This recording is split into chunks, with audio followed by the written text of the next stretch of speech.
الصالحين أحسن التعليم ثم رددنا أسفل السافلين إلا الذين آمنوا وعملوا الصالحات فلهم أجر غير ممنون.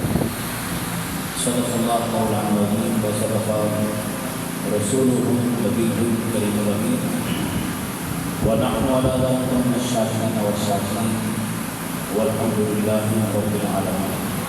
الحمد لله رب العالمين.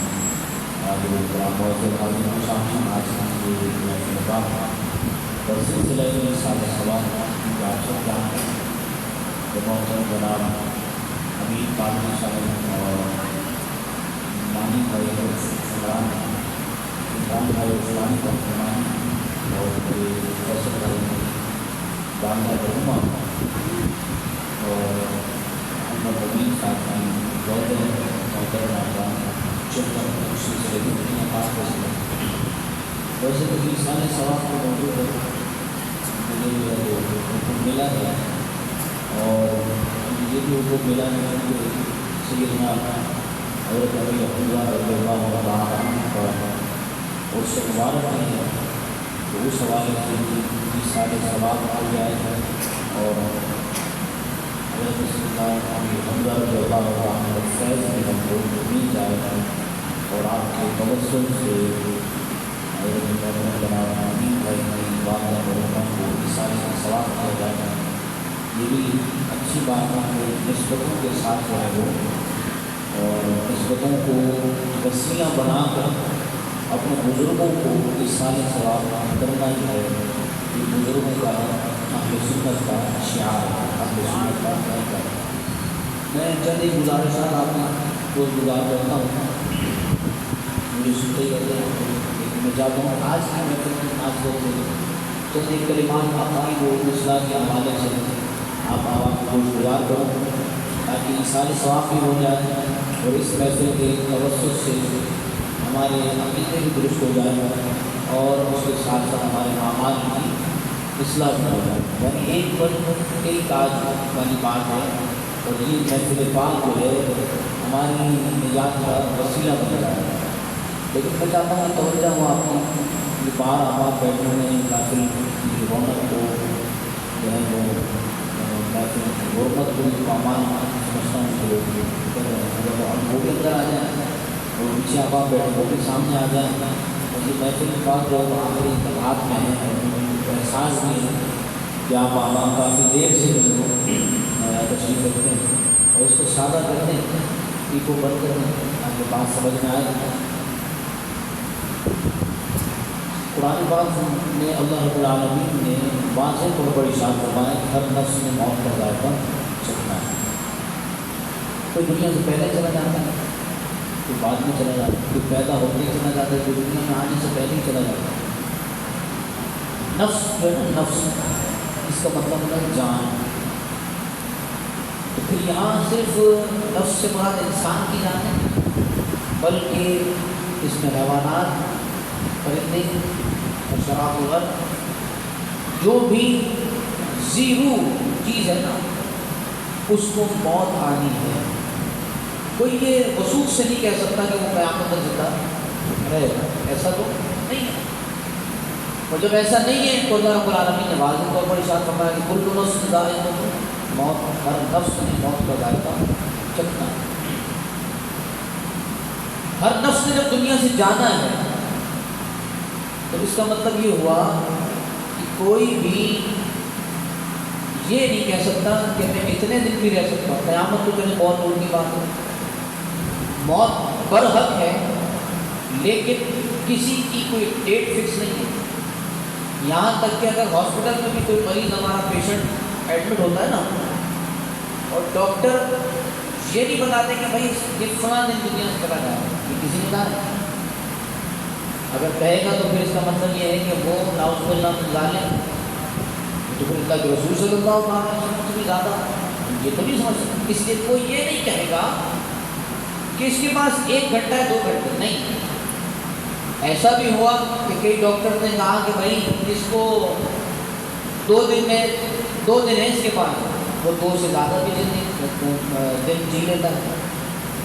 کوئی کہے کہ بھائی 2 دن ہے وہ 2 سال جی کے چلا جاتا ہے. تو یہ اللہ ہی کو معلوم ہے، اللہ کے رسول کو معلوم ہے۔ لیکن کریم آقا علیہ السلام نے کسی کے بارے میں بھی یہ نہیں ارشاد فرمایا کہ کوئی شخص فلاں دن کرے گا، فلاں وقت پہ کرے گا، لیکن جب کفار و مشرکین کی بات آئی تو میرے آقا علیہ السلام نے نشاندہی لگا دی، یہ ہمارا عقیدہ اور ایمان ہے۔ جسے غزوہ بدر میں ہوا وہی نے نشاندہی لگائی، لیکن ہر ذی شخص کو موت آنی ہے۔ میں اپنے بارے میں کہہ نہیں سکتا، آپ اپنے بارے میں نہیں کہہ سکتے کہ میں کب مروں گا۔ کوئی چلتے چلتے دنیا سے چلا جاتا ہے، کوئی مسجد میں بیٹھا ہے دنیا سے چلا جائے، کوئی بائک پہ سوار ہے کوئی ایکسیڈنٹ کی صورت میں چلا جائے، کوئی طبعی موت مرتا ہے، کوئی حادثاتی موت مر جاتا ہے، لیکن سب کے لیے اللہ رب العالمین نے ایک ہی لفظ ارشاد فرمایا، کل نفس ذائقۃ الموت، ہر نفس نے موت کا ذائقہ چکھنا ہے۔ تو جب موت کا ذائقہ چکھنا ہے تو پھر ایمان والے اور کفر کرنے والے ان کی کیٹیگری الگ الگ ہے۔ ان کو اللہ رب العالمین نے ان کی دو کیٹیگریز بنا دی۔ ایمان والے کی موت اس کا ایک الگ انداز ہے، لیکن ایک کافر کی جو موت ہے اس کا ایک الگ انداز ہے۔ اسی لیے ایمان والا جب دنیا سے جاتا ہے تو اللہ کے محبوب سرور عالم صلی اللہ علیہ وسلم کی حدیث مبارکہ ہے، حضور نے فرمایا کہ جب ایمان والا دنیا سے جاتا ہے نا، کلمہ کو دنیا سے جاتا ہے تو 500 فرشتوں کی بارات اس کی روح کو لینے کے لیے آتی ہے۔ فرمایا لوگ اس کے جنازے کو، اس کے جسم کو قبرستان لے کے جا رہے ہوتے ہیں، لیکن روح اس کی جو ہے وہ 500 فرشتے اللہ کی بارگاہ میں اس کو لے کے جا رہے ہوتے ہیں۔ کس کی روح کو؟ یہ مومن کی بات ہے۔ اسی لیے کریم آقا علیہ السلام نے فرمایا کہ جب تمہارا کوئی پیارا دنیا سے چلا جائے نا تو اس کی قبر پر جایا کرو، اس کی قبر پر جایا کرو۔ کیوں جایا کرو؟ اس نے فرمایا اس لیے کہ مومن کی قبر روضۃ من ریاض الجنہ، جنت کی کیاری میں سے کیاری ہے۔ ہمارے مومن کی قبر کو اللہ رب العالمین جنت کی کیاری بنا دیتا ہے۔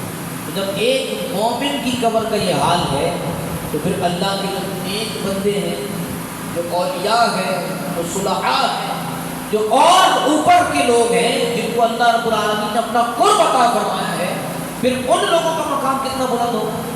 تو جب ہم اپنے لوگوں کے پاس قبر پر جاتے ہیں تو ان کی قبر پر جانے کا بھی اللہ رب العالمین ثواب عطا فرماتا ہے، تو پھر مزارات اولیاء کی قبر پر جانا۔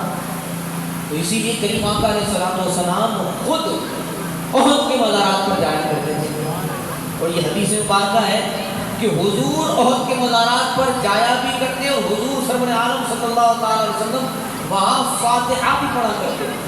تو یہاں یہ پتہ چلا کہ حضور قبر انور پر جاتے، فاتحہ بھی پڑھتے، اور ایسا بھی ہوا کہ کریم آقا علیہ السلام نے فرمایا، ایک دن ایسا ہوا حضور نے فرمایا ہم تو جا رہے ہیں، میرا ممبر بھی ساتھ اٹھاؤ اور احد کے مزارات کے پاس جا کر رکھ دو، وہاں فاتحہ بھی کریں گے اور محفل بھی کریں گے۔ یہاں پر اس سے یہ بھی ثابت ہوا کہ فاتحہ بھی پڑھنا، مزارات پر عرس منانا، تقریر بھی کرنا، محفل نعت بھی کرنا، یہ میرے آقا کی سنت ہے۔ تو میرے آقا کریم علیہ السلام مزارات احد پر جب حضور کریم آقا علیہ السلام جب آپ تشریف لے گئے تو آپ نے کیا فرمایا تھا؟ حضور نے فرمایا لوگوں سن لو، کہ میں کل کی روایت پر حضور بیان کر چکا ہوں۔ حضور نے فرمایا لوگوں سن لو، جو ان کے مزارات پر آتا رہے گا قیامت تک ان کو سلام کرتا رہے گا، یہ احد والے ان کو جواب بھی دیتے رہیں گے۔ وہ ذرا زبان ہے، آپ اس بات سے اندازہ لگائیے۔ اب یہ حضور نے سند دے دی، حضور نے سند عطا فرما دی کہ جو احد کے مزارات، احد والوں کے مزارات پر آئے ان کو سلام کرے گا، قیامت تک ان کو جواب بھی ملتا رہے گا۔ تو اب جو بھی مدینے جاتا ہے تو حضرت امیر حمزہ کے مزار پر بھی جاتا ہے، اور وہ کہاں بالکل عین جبل احد کے دامن میں، وہیں پر احد کے جو غزوہ احد ہوا اسی وقت میرے آقا کریم علیہ السلام نے، میرے آقا کریم نے حضور کی چچا جب مدینے لے جانے لگے نا، اور جنت البقیع میں لے جانے لگے، اور حضور کی جو محبت تھی وہ بھی آپ نے سنا، بے پناہ حضور محبت فرماتے تھے۔ تو میرے آقا کریم علیہ السلام کے چچا کو جنت البقیع میں لے جانے لگے نا، تو ہوا کیا کہ جیسے ہی جنت البقیع میں جانے لگے تو بہت پہاڑ میں چلنا شروع کر دیا، بہت پہاڑ چلنا شروع کر دیا، ان کو خبر پہنچی حضور نے فرمایا کہ چچا کو یہاں نہ لاؤ بلکہ ان کی تدفین وہی کر دو، ایسا نہ ہو کہ بہت پہاڑ مکنے والوں کو. پھر حضور بہت پہاڑ کے بارے میں کیا کرنا ہے کہ ہم سے محبت کرتا ہے، مجھ سے محبت کرتا ہے، یا ہم سے پیار کرتا ہے، مجھ سے پیار کرتا ہے. حالانکہ وہ پتھر ہے، اور اگر عقیدے کی بات کی جائے تو پھر آقا کریم علیہ السلام جو بہت سنی نا حدیث مبارکہ باقاعدہ طور پر بخاری سے کی حدیث مبارکہ حضور کے ساتھ کون ہے جناب؟ حضرت سیدنا فاروق اعظم بھی، حضرت سیدنا عثمان غنی رضی اللہ تعالیٰ عنہ، اور احد پہاڑ میں ہلنا شروع کر. حضور نے آواز لگا یا خبیرہ، اے احد رک جا، اسکت، سب ہو جا، رک جا. حضور کی آواز سے وہ رک گئے. اپنے آپ سے پوچھنا کہ احد پہاڑ کی کیا کان ہے، کیا وہ آنکھیں ہیں، اس کی کیا دل ہے، کیا چیز ہے؟ وہ تو ایک پہاڑ ہے. لیکن جب اللہ کے رسول صلی اللہ علیہ وسلم سے مخاطب ہوں تو پھر احد پہاڑ کی کان. جیسے کہ وہ آپ سنتے ہیں اس بات کا کہ ابو جہل ہاتھ میں کیا لے کر آیا تھا؟ کنکریاں لے کر آیا تھا. ہاتھ میں کنکریاں لے کر آیا تھا، مٹھی ابھی بند تھی، اور پوچھا کہ بتائیے اس میں کیا ہے؟ مٹھی تو ابھی کھولی نہیں تھی. پوچھا بتائیے اس میں کیا ہے؟ انہوں نے پوچھا تھا کہ تمہارے ہاتھ میں یہ خود کہتے ہیں کہ میں کون ہوں. اب بند مٹھی میں کنکریوں نے دیکھا. اب اگر کہیں کہ کنکریوں نے ہاتھ کھول دیا تھا، ابو جہل نے کنکریاں اٹھا لی، لیکن بند مٹھی میں کنکریوں نے کلمہ پڑھنا شروع کر دیا. تو کنکریوں کو زبان بھی مل گئی، کنکریوں کو کان بھی مل گئے، ہے نا ایسا؟ یہ کس کی برکت تھی؟ میرے آقا کریم علیہ السلام. تو پھر میرے آقا کریم علیہ السلام اس جبل کو، اس جبل احد کے دامن میں جب میرے آقا پہنچے نا تو حضور نے کیا فرمایا کہ جو لوگ بھی یہاں آتے رہیں گے قیامت تک یہ احد والے ان کو جواب بھی دیتے رہیں گے. میرے آقا کریم علیہ السلام کی باتیں کرتے ہیں. حضور کے غلاموں کا حال یہ ہے کہ وہ قبر انور سے جواب دیتے ہیں. اور تو یہ بات بنو خزرج کی عورت کو پتہ چلی تو کیا ہوا؟ وہ آئی اور اس نے سلام کیا، السلام علیکم یا عم رسول اللہ، اے حضور کے چچا رسول اللہ کے چچا آپ پر سلام ہو. تو وہ کہتے ہیں میں نے خود اپنے کانوں سے سنا وعلیکم السلام. حضرت امیر حمزہ رضی اللہ تعالیٰ عنہ نے قبر مبارک سے آواز دی کہ تجھ پر بھی سلامتی ہو. آپ بتائیے کہ حضور کے چچا غلاموں کا یہ حال ہے، جب حضور کے غلاموں کا یہ حال ہے، صحابی رسول کا یہ حال ہے، تو پھر حضور بھی. اور جو کہے کہ میں حضور تھا اس کو نہ ڈالے. اسی لیے میں کہتا ہوں کہ میرے آقا کریم علیہ السلام کی شان کو سنا کریں، شان کو سنا کریں، سینوں کو بٹھایا کریں. اسی کے ضمن میں ایک بات بتا رہا ہوں کہ ولی اللہ بھی، اچھا آپ جانتے ہیں قبرستان کو کیا سلام کرتے ہیں؟ السلام علیکم یا اہل القبور کرتے نا سلام. ابھی جو لفظ ہے علیکہ، یہ مخاطب کے لیے کہا جاتا ہے جو سامنے موجود ہو. کس کے لیے کہا جاتا ہے؟ السلام علیکہ. یہ کاف ضمیر علیکہ پر ہم پڑھتے ہیں السلام علیکہ یا رسول اللہ. تو ہم حضور کو حاضر و ناظر جان کر سلام پڑھ رہے ہیں. صلاۃ و سلام حضور کو حاضر و موجود جان کر حضور پر درود و سلام بھیج رہے ہوتے ہیں. یہ ہمارا عقیدہ اور ایمان ہے نا. تو اسی طرح جب آپ کسی کو سلام کرتے ہیں السلام علیکم، اس کا مطلب کیا ہوتا ہے؟ آپ جو سامنے موجود ہے اس کو سلام کریں. ایک چیز اور بھی نہ بتاؤں، علیکہ ایک کے لیے ہوتا ہے اور علیکم بہت ساروں کے لیے ہوتا ہے. یہ جمع کی ضمیر ہے. جب آپ نے کہا السلام علیکم ورحمۃ اللہ وبرکاتہ، تو اس سے مراد کیا ہوتا ہے؟ آپ جو سامنے موجود ہے اس کو بھی سلام کر رہے ہیں، اور جو آپ کے پاس فرشتے ہیں ان کو بھی سلام کر رہے ہیں. جب آپ قبرستان جاتے ہیں تو پھر ہم کہتے ہیں قبر والے تو سنتے نہیں ہیں، تو پھر آپ یہ کیوں کہتے ہیں السلام علیکہ یا اہل القبور؟ علیکہ کا مطلب ہے جو سامنے موجود ہو اس کو سلام کیا جاتا ہے. اب اگر میں کہوں کہ آپ کافر کی قبر پر جا کر سلام کرتے ہیں تو کوئی جائزہ نہیں. سمجھتے ہیں؟ کافر کی قبر پر تو سلام نہیں کرنا نا، بلکہ کس کی قبر پر جائے؟ قبرستان مومنین کا، قبر میں مدفون مومنین ہے. تو جب مومنین ہے تو سلام بھی السلام علیکہ یا رسول. اس کا مطلب یہ ہوا، علیکہ کا مطلب یہ ہوا جو موجود ہے ان کو سلام کیا جا رہا ہے. اور اگر جواب اس امید کے ساتھ دیا جائے کہ وہ سنتے بھی ہیں اور جواب دیتے بھی ہیں. سنتے بھی ہیں اور جواب دیتے بھی ہیں، تو پھر اس کا مطلب یہ ہوا کہ جب ایک مومن جواب دے رہا ہے تو پھر آقا کی شان کیا ہوگا؟ اس لیے حضور صلی اللہ علیہ وسلم پر درود و سلام بھیجنا اس عقیدے اور ایمان کے ساتھ کہ حضور سلام سنتے بھی ہیں پھر جواب ارشاد فرماتے ہیں، جواب بھی دیتے ہیں۔ پڑھو درود تو ثواب ملتا ہے اور پڑھو سلام تو جواب ملتا ہے۔ حضرت خواجہ قمر الدین سیالوی علیہ رحمۃ کی ضمن میں ایک بات بتاتا چلوں آپ کو کہ ہمارا ایمان اور عقیدہ کہ پھر آقا کریم علیہ السلام جواب ارشاد کرتا اور حضرت بلال حبشی رضی اللہ عنہ کو بھی سلام کا جواب دیا۔ حضرت خواجہ قمر الدین سیالوی علیہ رحمۃ جو ہمارے بزرگ اللہ رب العالمین کی قبر پر رحمتوں کا نزول فرمائے، انہوں نے ہمارے عقائد ہمارا ایمان اور عقیدہ ہے، ہم جو بزرگوں سے نسبت رکھتے ہیں نا ان کی شان کیا ہے اور اللہ رب العالمین اور اللہ کے رسول صلی اللہ علیہ وسلم کو کیا پڑھاتے پڑھاتے۔ حضرت خواجہ قمر الدین سیالوی علیہ رحمۃ اپنی مسجد میں حضوری مسجد کا نام کیا ہے؟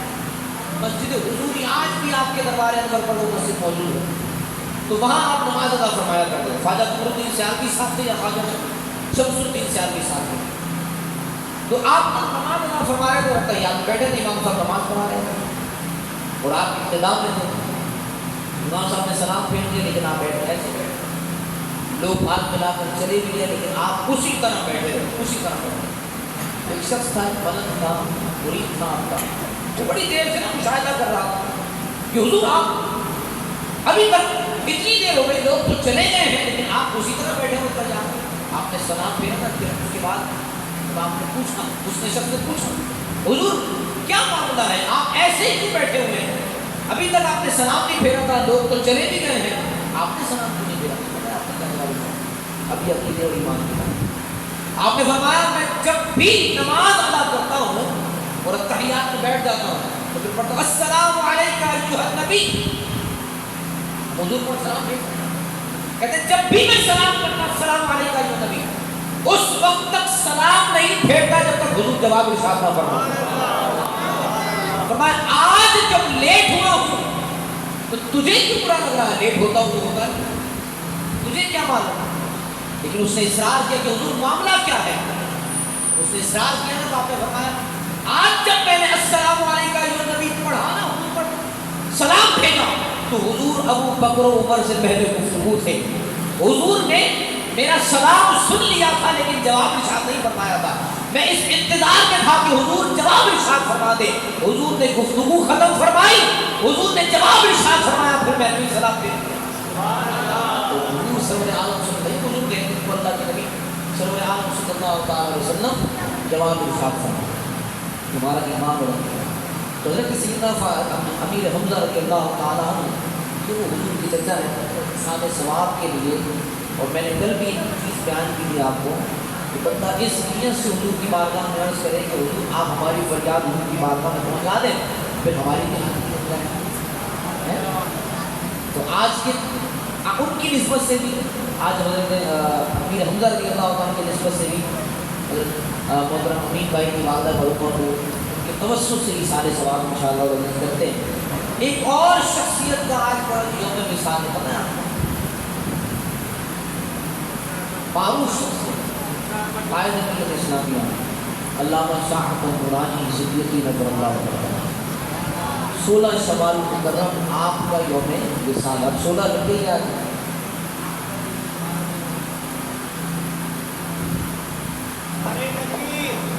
نعرہ رسالت، نعرہ غوثیہ، علماء اہل سنت زندہ باد۔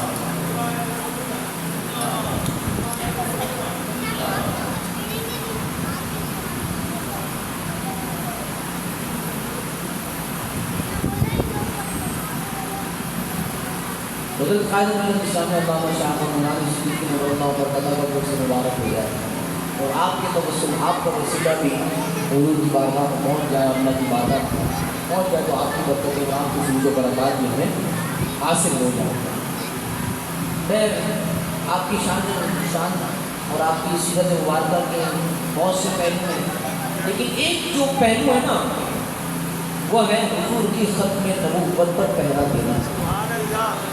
یہ قائد ملت اسلامیہ علامہ شاہ احمد نورانی صدیقی نور اللہ مرحبا، اللہ رب العالمین نے آپ سے بہت بڑا کام لیا کہ قادیانیوں کے تابوت میں آخری کیٹ ٹھوک کر انہیں اسمبلی کے فلور پر کیا کیا؟ کافر قرار۔ یہ دلیری اور یہ جرأت اور یہ بہادری اللہ رب العالمین نے آپ کو عطا فرمائی۔ کیوں عطا فرمائی تھی؟ کہ آپ کی رگوں میں جو خون تھا نا وہ صدیق کے خون تھا۔ حضرت سیدنا صدیق اکبر رضی اللہ تعالیٰ عنہ کی اولاد اور آپ کی رگوں میں دوڑنے والا خون جب صدیقی ہو تو جہاں مسیلمہ کذاب جو پہلا کافر جو پہلا جو شخص تھا جس نے نبوت کا دعویٰ کیا تھا، اس شخص نے جب نبوت کا دعویٰ کیا تو حضرت سیدنا ابو بکر صدیق رضی اللہ عنہ آپ نے کیفر انکار فرمایا، اس کو واصل جہنم فرمایا، اور اللہ رب العالمین نے قادیانیوں کے تابوت میں آخری کی ٹھوکنے کے لیے آپ ہی کے لشکر آپ ہی کی آل سے جس بندے کو منتخب فرمایا، قائد ملت اسلامیہ علامہ شاہ احمد نورانی صدیقی نور۔ اتنا بڑا کام تھا کہ باقی جو دین کا کام آپ نے کیا، کئی لوگوں کو مسلمان فرمایا ہے، اور آپ کی جہاں آپ کے والد گرامی شاہ عبدالعلیم صدیقی میرے ٹھیک علیہ رحمہ افریقہ میں کئی لوگوں کو مسلمان فرما کر کے جو ہے وہ آپ نے اتنا بڑا کام کیا۔ یہ الگ کام تھا، دین کی ترویج و اشاعت میں الگ جو ہے وہ دنیا کو میسج دیا، پیغام دیا۔ اتنی محنت دین کے لیے اتنی محنت کی، اور لیکن یہ جو کام تھا کہ قادیانیوں کو اسمبلی کے پلیٹ فارم پر کافر قرار دے کر اللہ رب العالمین نے آپ سے اتنا بڑا کام لیا، میں سمجھتا ہوں آپ کی درجات کی بلندی کے لیے بہت بڑا کام ہے، اور ہمیں شکر ادا کرنا چاہیے کہ اللہ رب العالمین نے ہمیں ایسے بزرگان دین کی نسبت عطا فرمائی ہے۔ بہت سارے بزرگان دین جن کو اللہ رب العالمین نے شان عطا فرمائی ہے کہ وہ حضور کی ناموس پر پہرا دیے ہوئے ہیں۔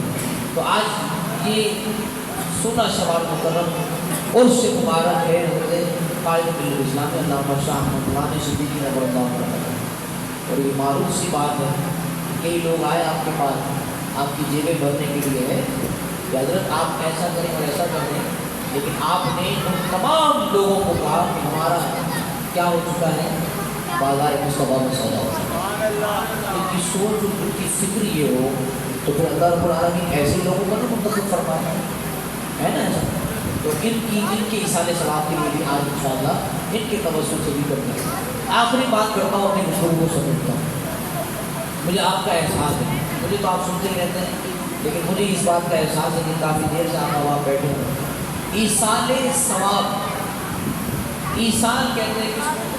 پہنچنے کو، اور ثواب کہتے ہیں ہر وہ کام جس سے اللہ کا قرب حاصل ہو اسے ثواب کہا جاتا ہے۔ آپ سے پوچھنا بھائی نماز کیوں پڑھتے ہیں؟ ثواب ملتا ہے۔ روزہ کیوں رکھتے ہیں؟ ثواب ملتا ہے۔ حج کیوں کرتے ہیں؟ ثواب ملتا ہے۔ خیرات کیوں کرتے ہیں؟ ثواب ملتا ہے۔ نیکی کے کام کیوں کرتے ہیں؟ ثواب ملتا ہے۔ ایسے ہی نا؟ تو اب ثواب ہوتا کیا ہے؟ ثواب کو ہوتا ہے جو رب کا قرب حاصل، جس سے رب کا قرب حاصل ہوتا ہے۔ تو چھوٹے چھوٹے کام جن سے رب کا قرب حاصل ہو جاتا ہے کیا کہا جاتا ہے؟ ثواب کہا جاتا ہے۔ ایصال ثواب کیوں کیا جاتا ہے؟ ایصال ثواب اس لیے کیا جاتا ہے جو ہمارے بزرگ، جو ہمارے اسلاف، جن کا طریقہ کار یہ رہا کہ انہوں نے اپنے آباء و اجداد، اپنے بزرگوں کی دنیا سے جانے کے بعد ان کو مٹی ڈال کر نہ فاتحہ نہ درود والی بات نہیں، بلکہ کیا ان کے لیے درود اور ایصال ثواب کا اہتمام کیا تاکہ رب کی بارگاہ میں ان کو قرب نصیب ہو جائے۔ ہم یہاں سے ثواب پہنچائیں، اللہ رب العالمین کو اپنا قرب عطا فرما، پر رحمت نازل فرماتا ہے۔ ایک حدیث مبارکہ پیش کرتا ہوں، غزوہ تبوک کا موقع تھا، تو میرے آقا کریم علیہ الصلوۃ والسلام کی جانثال صحابہ کرام رضوان کے بعد ذات راز سامان ختم کیا۔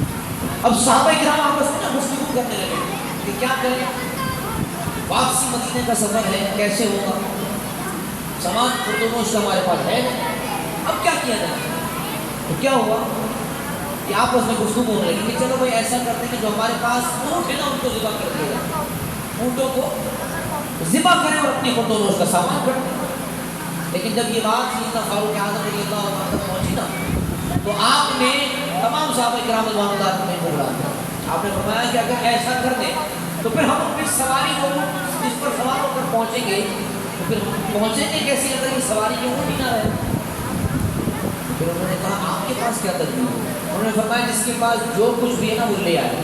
تو کسی کے پاس چند کھجوریں تھیں, کسی کے پاس ٹکڑے تھے, کسی کے پاس دال تھا, کسی کے پاس دال تھی, کسی کے پاس چاول تھے.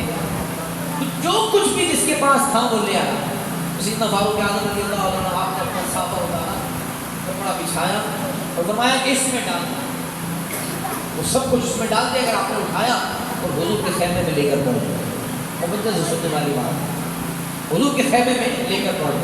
حضور نے پوچھا کہ اوپر بتاؤ اسے کیسے آنا ہو. عرض کی حضور یہ معاملہ ہے, ہمارے پاس خود و نوش کا سامان کم ہے اور ابھی سفر اتنا طویل ہے, ہم کیا کریں.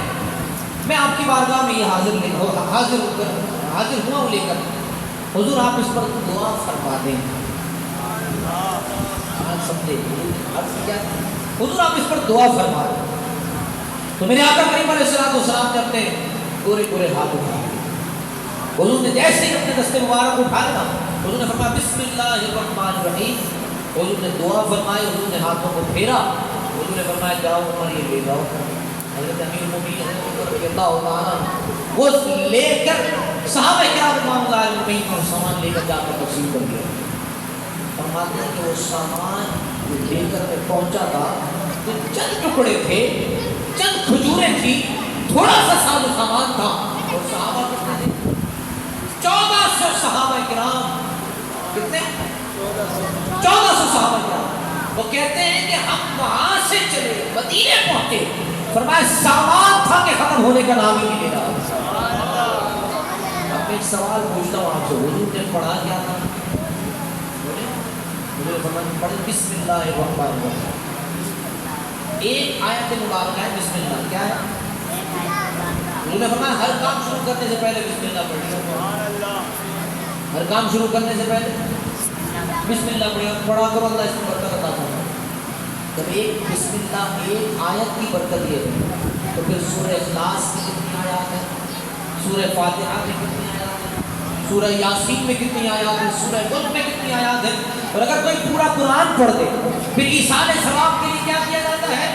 پھر ایک قرآن نہیں, 10 قرآن میری طرف سے, 15 قرآن میری طرف سے. کوئی قرآن پاک کا مجموعہ دے دے تو پھر اللہ کتنی برکتیں عطا فرماتا ہے.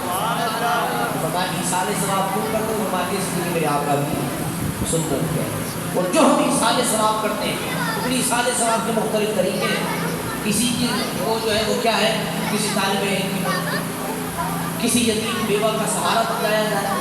تو پھر یہ کیا ہوتا ہے, ہم عمل یہاں کر رہے ہوتے ہیں اور ایصال ثواب جو کرنا ہوتا ہے وہاں قبر میں پہنچ رہا ہوتا ہے.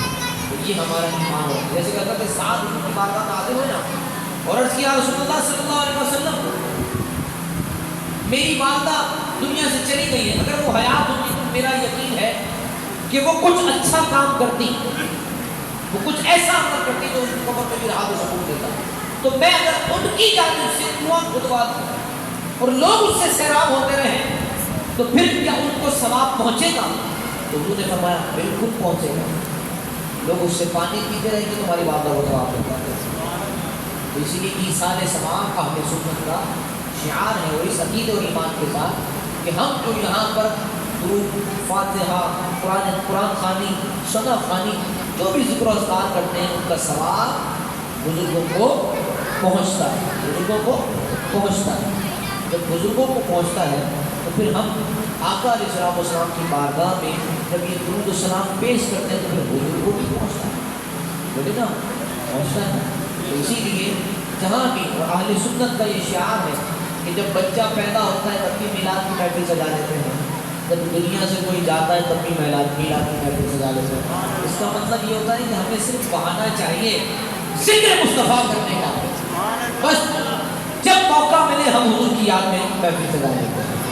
اللہ رب العالمین ہمارے محترم جناب قادری صاحب ہمارے مانی بھائی ایسے بھائی کی والدہ مرحومہ کی قبر پر تمام برکت و رحمت پر نزول فرمائے اور میں اس گزارش کرتا ہوں کہ اپنے بزرگوں کی قبروں پر جایا کریں سب جائیں سب کی سب کرتے ہیں کہ سب جایا کریں اپنے بزرگوں کی قبر پر تاکہ بزرگ کی سنت کا بھی ثواب مل جائے اور کوئی سال ثواب بھی ہو جائے 40واں سوئم یہ کیوں کیا جاتا ہے اس لیے کہ میرا آقا کریم علیہ السلام کی سنت مبارکہ ہے کہ جس دن سوئم اور 40واں ہوتا ہے نا تو بزرگوں کی روحیں آتی ہیں بزرگوں کی روحیں آتی ہیں اور جب بزرگوں کی روحیں آتی ہیں تو وہ خوش ہوتی ہیں وہ دیکھتی ہیں کہ میرے پیچھے جو ہے وہ کوئی ہے جو ہاتھوں کو اٹھانے والا ہو ایسان ثواب پہنچانے والا ہو ایسان ثواب پر اور بھی بہت سارے کلمات ہیں گفتگو کی جا سکتی ہے لیکن وقت کی قلت کے پیش نظر میں اپنی گفتگو کو اسی پر انتخاب کرتا ہوں کہ اللہ رب العالمین ہم سب کے جتنے مرحومین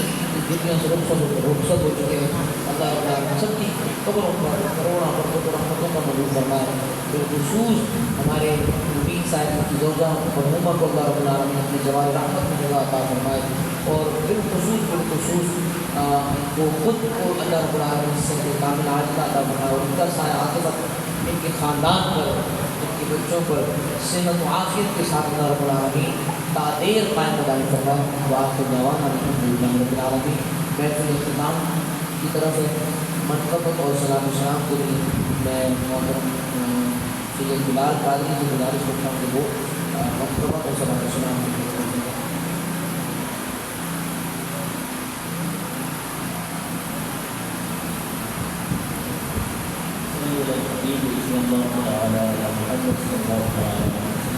محبت کے ساتھ مل کر حضور کی شان میں سلام کر صلی اللہ علیہ